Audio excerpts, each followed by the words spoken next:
Thank you for joining this episode of TDi Insights. I'm Sarah Wilkinson, TDi Sustainability's Marketing Manager, and I'm joined today by TDi's CEO, Assheton Stewart Carter, to discuss TDi's 10-year anniversary. Assheton, 10 years of TDi, how does that feel? Well, I think it feels we're last established at TDi, which I think is quite an accomplishment in itself. But overall, I think I feel quite proud, really. We've managed to grow and sustain and serve our clients. And some might think you might feel a bit exhausted after 10 years of building a company. I think I feel energized, in fact, and looking forward to the next 10. So to me, this is the foundations, and that gives me a lot of energy. And what about your own personal foundations? What led you to found TDi? And can you tell us a little bit about your own personal background? Yeah, I've had quite a varied background, really, not linear. So I actually started in the financial markets. I was a stockbroker, asset manager, before moving briefly into academia and then working for international NGOs in the United States for 12 years. And along the way, through that education and through that experience working with NGOs, I guess a few things came to light which shaped the idea of TDi and reason why I started and founded TDi. One of those is that if we are going to make change in the world and make our economy more sustainable and more just, then we have to engage the productive sector. They're a key part of it. Of course, government is a part of that as well. Civil society is an essential part. But without engaging business, then we really haven't got the best chance of making this work. And if you think about it, everybody's in a job. So making those jobs and those businesses purposeful and just is a good endeavor, I think. So the other thing I noticed was that when I looked around at the different consultancies and advisory agencies that were there, advising businesses, they served a singular purpose. They're either engineers to do with sustainability and ESG, or they were marketing agencies to do with sustainability and ESG. When I was thinking about forming TDi Sustainability and I was reviewing the landscape of other agencies and consultancies that serve businesses on this topic, what I observed then, there were organizations which served specific areas such as engineering or auditing or marketing with sustainability, but they didn't serve the business in a holistic way. And the idea of TDi Sustainability is that this is a one-stop shop for building a sustainable business. Yes, of course, we have to do audits, we have to understand our supply chain, but we also have to understand the fundamentals of the business, because at the end of the day, the businesses pursue and achieve their purpose if they're able to create value and generate a profit. And so that has to be central to our consideration. So would you say that's the key element that sets TDi apart from other businesses operating in the same landscape then? It's that one-stop shop rather than the individual business areas that it serves? Yeah, I think it's the one-stop shop. It's having that view, it's understanding that what business is about, and then ensuring that sustainability or ESG compliance, as we call it, can be dissolved into that overall approach to business, at overall business fundamentals. The other things which I think set us apart is that we're here for the long haul. So if I go back to when we first started TDi, many of those, I think about 10 of those customers, those clients that we had in the first 2 years, are still clients today, because they know that we're always going to be here, we're going to finish the job, and we're going to continue to think about what they need and how we can create value for them. So that's another thing I think that sets us apart. And what does TDi itself actually stand for? What's in the name? Originally, it stood for the Dragonfly Initiative. The dragonfly is really important for me because it's an animal which I've admired, a creature that I've admired for a long time, for its agility. It's one of those creatures, one of those insects that can fly up and down like a helicopter. It's also got incredible vision. Not only has it got its compound eye, which gives it almost 360-degree vision, and many of our products at TDi are called TDi 360 or have 360 attached to them, but also it can see just beneath the surface of the water as well. Yeah, so it gives that kind of perception and that kind of depth and insight, which I think is very important for our business. It's also incredibly successful. It's been around since the dinosaurs, so that makes it very resilient. And not that this is what TDI is about, but in its job. We're not dinosaurs. We're not dinosaurs. But also the Dragonfly is extremely successful at killing its prey. So it's 98% successful. Not that TDI is about killing its prey, but TDI is about making sure that our clients are successful. And that's really our ethos at TDI, that we're here to serve our clients. We're here to make sure that they're successful. And so we're going to use our 360-degree division, our agility, our resilience, our insight to make that a reality. So efficiency, agility, insight, they're all key TDI values. And commitment. So we're 100% committed. We're going to get this right. I'm 100% confident and committed that we're going to find a solution to it. Every problem is thrown at us, and if we trip up every now and again, then we'll pick it up and we'll keep going until we make that possible. Until we get it right. And so back to you personally. 10 years ago, when you first founded TDI, you appeared rather glamorously in Italian Vogue in an interview there, and you talked about how you saw yourself as a bit of a business matchmaker, bringing together organisations and businesses with a similar ethos, I suppose. Do you still see yourself in that sort of role today, or do you still see TDI operating in that sort of role? Not sure whether I want to see myself in Italian Vogue again, or anybody else would like to see that. But in terms of the role that TDI plays, I mean, yes, it's changed a bit. In those days, we were working a lot on the jewellery and luxury supply chain. And it was very important for our jewellery clients and luxury clients to find sources of materials that met their quality needs, but also met their needs for sustainability and ESG. And so the role then was to try and find and nurture those companies that could build those supply chains with the luxury. The market's matured a lot now, and there are more offerings on the market. So in some ways, that kind of matchmaking isn't as needed as it was then. However, where that has extended and expanded in our business is bringing together business leadership groups.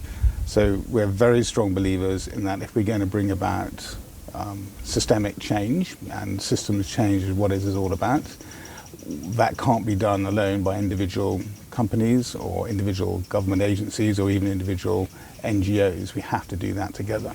So a lot of our work now is building these multi-stakeholder initiatives, these pre-competitive spaces where businesses can come together, understand a specific and stubborn sustainability problem, and we can enable them to put together the innovative solutions that can only happen if they all act as one.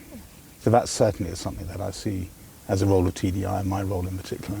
And how do you think, you've mentioned one area there, which is the development of these multi-stakeholder partnerships, but what other areas do you think you've seen greatest change in since you started TDI? How has TDI as a business evolved and changed? Well, we've changed. Obviously, if you're a business, you have to change to your customers' needs. And I think we've seen a massive expansion in 2 or 3 areas in corporate sustainability, if we call it that. One is the compliance side of it. And so compliance has grown almost exponentially in that, the amount of compliance instruments out there have gone from a handful when we started to over 60 or 70 now, which are to deal with the supply chain alone.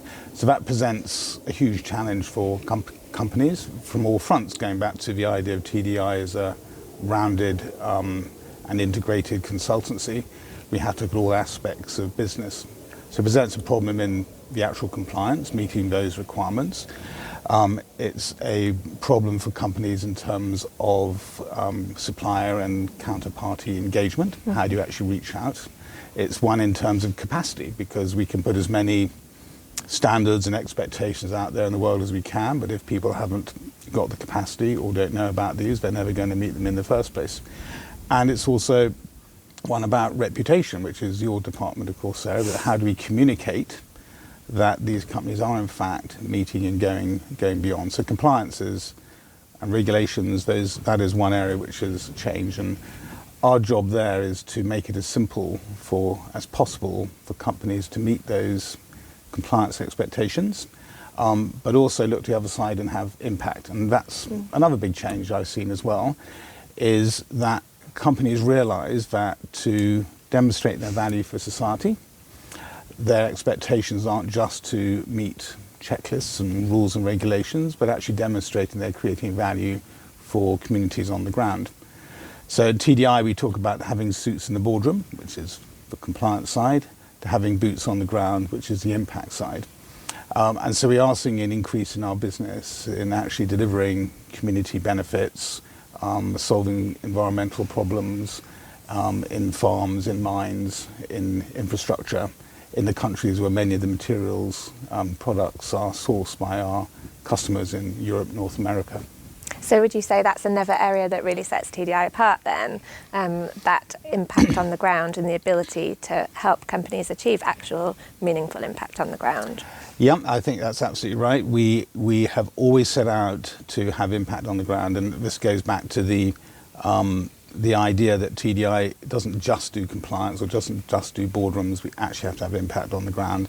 And that is important because companies have to understand why they're doing things. Only if they understand why and they can actually see the impact they're having, will they then be able to more intuitively use their internal resources to make their own organisations more efficient in terms of that impact. So we have a growing practice in free, prior and informed consent, in investments around communities, around natural resource projects, in community relations, and other really impactful projects on the ground, which we put under TDI Impact as our department which works on that. And so that seems to be one area of the business landscape or the sustainability landscape that's changed maybe over the past 10 years then.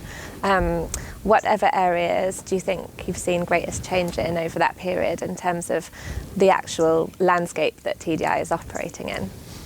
Well, I guess the first answer to that is that it's just growing hugely. When we first started, we've been lucky enough to work with some of the larger brands in the electronics and the auto and natural resource space. And for those largest brands, it was always a concern, a reputation concern. But with new regulation coming in now, this is now important and necessary for smaller and mid-sized companies as well. So it's no longer the domain for the biggest and the most elite. This is now finding its way down to all companies. That's certainly a thing. It's also expanded in terms of the materials or inputs, the input materials to downstream companies, to manufacturing companies, where back in 2010 it was about conflict minerals, for example, and about certain inputs. Now it's about all products, all materials, all countries, and across all sustainability issues, from human rights to environment to deforestation to biodiversity. So it's just expanded dramatically, and the expectations for what companies should gather around their supply chains has deepened, become more sophisticated. So the way that we've responded to that, again in the effort to make it easier and add value for our companies, is to digitalize a lot of the data that we've been building over the last 10 years and putting that online and automating it so that they can ensure that they're compliant, ensure they're meeting their stakeholders' expectations, but also putting most of their resources what they do best, which is to deliver their products and services to their customers. Assheton, what are some of your key achievements from the past 10 years? That's a great question. I mean, overall, I think the biggest achievement is growing TDI sustainability from 2 when I started with my colleague Julia Menese and I, literally serving a few jewelry and luxury clients.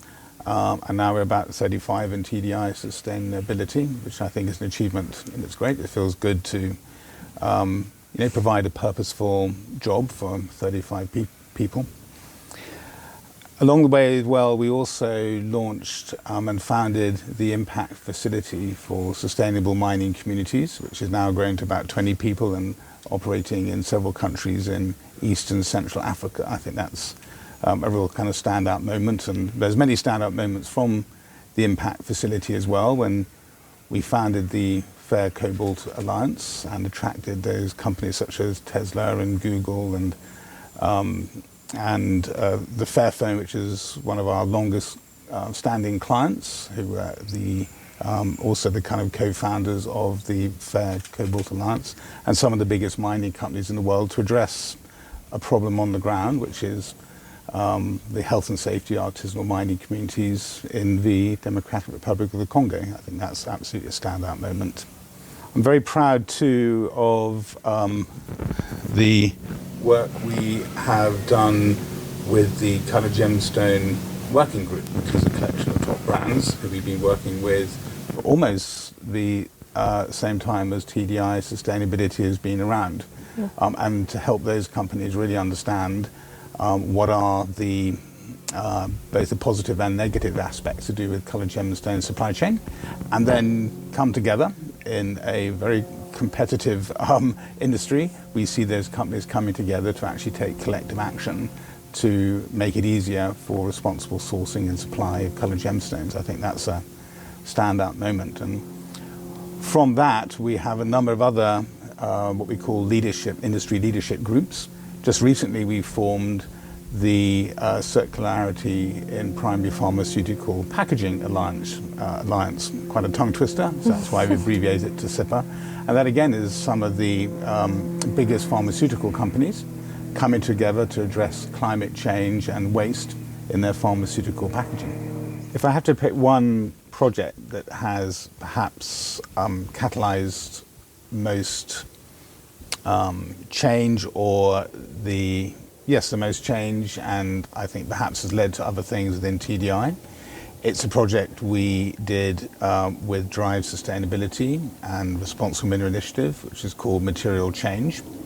And Material Change, really for the first time for the downstream industries, for the auto and electronics industries, laid out 50 materials in their supply chains and established and compared what are the risks to do those, where they came from, what were the impacts associated with them. But really what it enabled was the auto companies, electronics industries to see on one platform, and it is now a digital platform, but in one place, what they had to contend with in terms of meeting these expectations about having responsible supply chains, and it's very complex.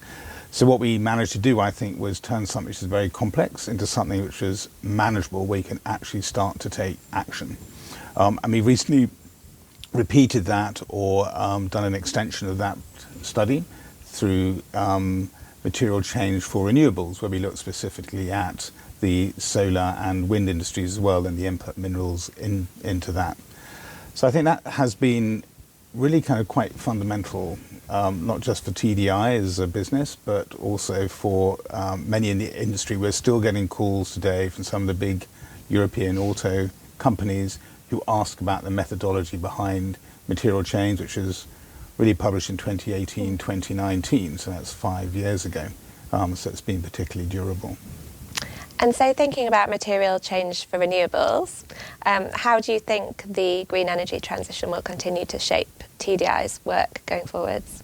Well, I mean, of course, the green energy transition is going to be extremely important for us, not just in the current work we do on minerals, metals, supply chains, but it's really kind of a spearhead of a movement of corporate sustainability, which is more conscious about how things are made and what implications what effects their actions have on their employees and society more generally. So in some way I see it as the beachhead for corporate sustainability, whether it's looking at climate change, whether it's looking at human rights, whether it's looking at input materials, or whether it's looking at how materials are recycled in the circular economy. So I think it's just going to be kind of fundamental, and we have to move in that direction, so it is inexorable. And so what our job here is to literally stay kind of half a step ahead and make sure that our clients are well equipped and able to respond and meet those challenges that really is going to be fundamental to our economy going forward. So what do you think some of the emerging themes are that clients need to be aware of going forwards? There's the clean energy transition that we've talked about, which everybody's fully aware of now and is fully working towards, but what are some of the other themes that you think? Well, I think there's an overriding theme here that, in order to manage things, we've always been taught that we have to break it down into chunks, pick up on one thing, do one thing, and do one thing or 6 things a day. That's not going to work anymore. We have to think in terms of systems, and so systems have multiple parts. So it has to be systemic thinking that we address. And so whether you're a supply chain manager, or whether you're a chief executive, or whether you are a technical specialist within an organization, you have to understand your part in that system and then forge partnerships and business models and business cases that see a shift to a more sustainable system. So I think that's going to be the biggest shift that we need to embrace in order to move forward. There are many other things, specific topics that are going to come up and people have to better understand. Deforestation, biodiversity conservation, water management, different aspects of human rights. These are all going to become more and more important. But if we can look at the systems approach, I think that's the key to making it manageable. What do you think are some of the key factors that have led to TDi's success over the past decade?